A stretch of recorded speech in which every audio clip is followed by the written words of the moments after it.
அனைவருக்கும் வணக்கம். நமது ஜோதிடமும் மானுடமும் யூடியூப் சேனலில் இருந்து ஜோதிடர் கா. லோகநாதன். தற்போது நாம் காணவிருக்கும் ஒரு காணொலியில் நவக்கிரகங்கள் பற்றிய ஒரு வீடியோ வருகிறது. நவக்கிரகங்கள் பற்றிய ஒரு சில தகவல்கள். ஜோதிடம் என்றாலே வானில் இருக்கும் சூரிய குடும்பத்தை சேர்ந்த நவக்கிரகங்களின் அடிப்படையில் தான் சொல்லப்படுகிறது. வானில் ராசி மண்டலம் எனும் 360 டிகிரி வட்ட, அதாவது சுற்றுவட்ட பாதையில் அமைந்திருக்கும் கோள்கள் நமது கோவில்களில் சதுர அமைப்பில் இருக்கின்றன. இது ஏனென்றால் அந்த கிரகங்களுக்கான திசைகளை பற்றி சொல்ல வரும்பொழுது அவற்றை தெளிவாக குறிப்பிட வேண்டும் அல்லது தெரிந்து கொள்ள வேண்டும் என்பதற்காக சதுர வடிவில் அமைக்கப்பட்டிருக்கின்றன. அது நோக்கம் என்னவென்றால், ஒரு விஷயத்தை நாம் அது ஜோதிடம் சேர்ந்து படித்து தெரிந்து கொள்வது என்பது ஒன்று. அப்படி இல்லாத சாதாரண மக்கள் எளிதாக புரிந்து கொள்ள வேண்டும் என்பது ஒன்று. இதில் இரண்டாவதாக அனைத்து தரப்பு மக்களும் புரிந்து கொள்ள வேண்டும் என்பதற்கான ஒரு இது. என்ன புரிந்து கொள்ள வேண்டும்? அந்த கிரகங்களுடைய தன்மைகள் என்று நிறைய இருக்கிறது. ஒவ்வொரு கிரகத்துக்கும் ஒவ்வொரு தன்மை, உறவுகளை பற்றி, அவையின் செயல்பாடுகளை பற்றி, அவையின் திசைகளை பற்றி, நிறங்கள் பற்றி என்று. இவற்றில் திசைகளை பற்றி குறிப்பிடுவதற்கான ஒரு தன்மையில் அவை சதுர வடிவங்களில் இருந்தால் எளிதாக புரிந்து கொள்ள முடியும் என்பதற்காக அவ்வாறு அமைக்கப்பட்டு உள்ளது. இப்பொழுது காணொலியில் நாம் காணவிருப்பது நவக்கிரகத்தின் குறிப்பிடம். பொதுவாக நாம் நவக்கிரகத்தை தரிசிக்க செல்லும் பொழுது நமக்கு நேராக இருப்பது தனி திசை, அதாவது சனி கிரகம்தான். நாம் நவகிரகங்களை பற்றி சொல்லும் பொழுது முதலில் சூரியனை பற்றி சொல்ல வேண்டும் என்பதனால் சூரியன் இருக்கும் கிழக்கு திசை அமைப்பிற்கு சென்று சூரியனை பற்றி சொல்ல இருக்கிறோம். அவ்வாறு வரும்பொழுது சூரியனுக்கு முன்பாக சுக்கிரன் இருப்பார். இப்பொழுது நீங்கள் கண்டு கொண்டிருப்பது சுக்கிரனுடைய விக்கிரகம். இதற்கு பின்னால் நடுநாயகமாக இருப்பவர் தான் சூரிய பகவான்.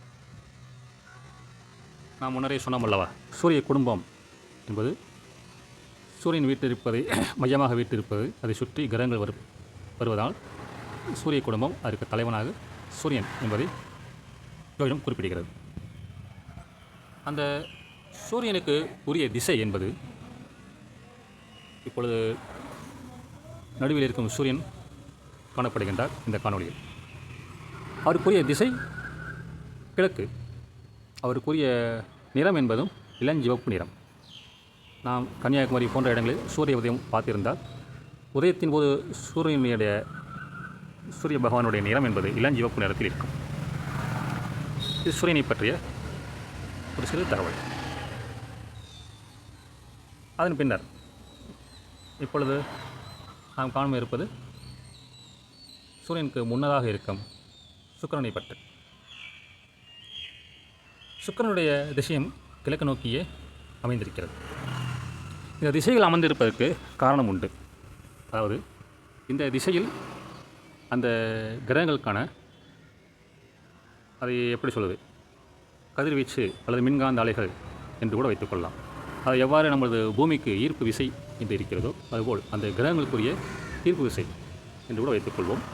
அந்த ஈர்ப்பு விசை என்பது இந்த திசையின் நோக்கி இருக்கும் பொழுது கூடுதலான அளவில் செயல்படும் என்று புரிந்து கொள்வோம். அதன் அடிப்படை தான் நம் முன்னோர்கள் நவகிரகங்களை அந்த திசையில் அமைத்து வைத்திருக்கிறார்கள். அவ்வாறு இருக்கும் பொழுது சூரியனுக்குரிய திசை கிழக்கு என்பது போல சுக்கிரனுக்குரிய திசையும் கிழக்கு.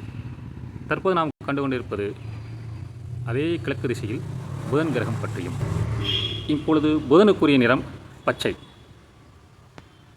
பச்சை வண்ணம் நவகிரகங்களில் மரகதம் என்று சொல்லப்படும் அந்த மரகத பச்சை இந்த கல்லுக்கும் உரியவராக இந்த புதன் கிரகம் இருக்கிறது.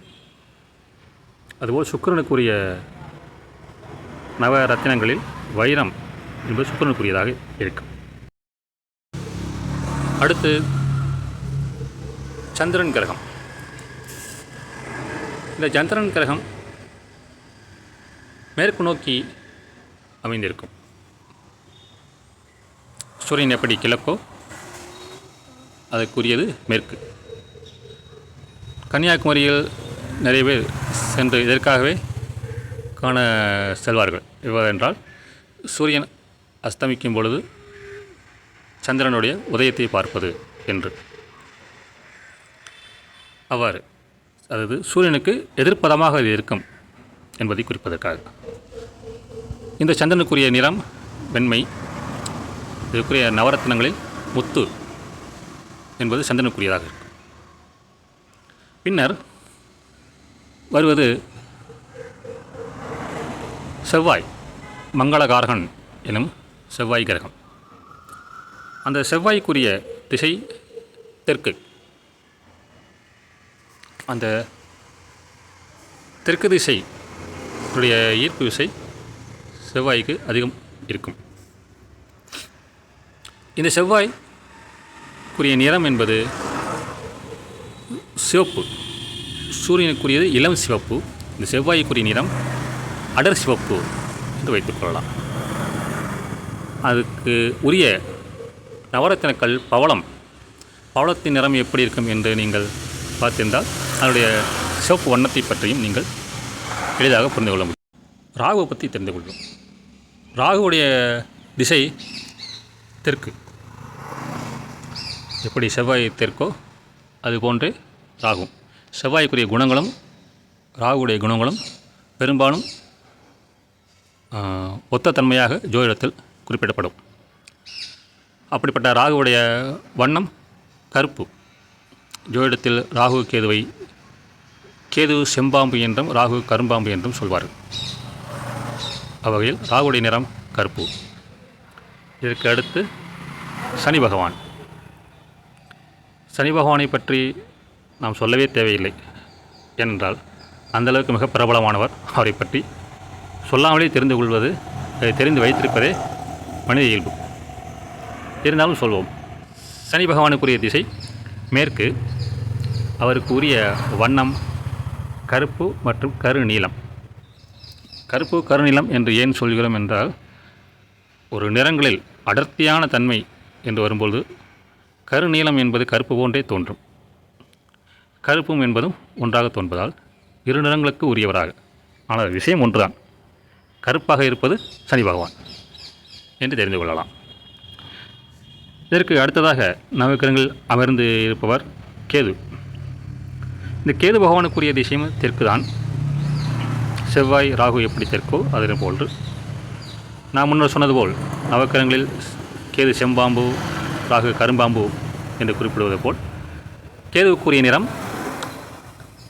சிவப்பு. சிவப்பில் நல்ல சிவப்பு அல்லது பிற வண்ணம் கலந்த ஒரு சிவப்பு என்று கூட சொல்லலாம். அப்படிப்பட்ட ஒரு தன்மை கொண்டவர். இந்த கேதுருக்கு அடுத்து வருவது நன்மை தரும் குரு பகவான். நவக்கிரகங்களில் எல்லோருக்கும் பிடித்தமானவர் குரு. அந்த குருவுக்கு உரிய திசை வடக்கு. நவகிரகங்களில் குரு மட்டுமே வடக்கு நோக்கி இருப்பார். மற்ற கிரகங்கள் ஒன்று அல்லது ஒன்றுக்கு மேற்பட்ட கிரகங்கள் என்று ஒரே திசையில் அமைந்திருக்கும். குரு மட்டுமே வடக்கு நோக்கி அமைந்திருப்பார் நவக்கிரக பீடத்தில். அவருக்குரிய நிறம் என்பது மஞ்சள், பொன் வண்ணம் என்று குறிப்பிடுவர். அது சொக்கத்தங்கம் என்று சொல்வோம் அல்லவா, அந்த சொக்கத்திற்கு உரிய வண்ணம்.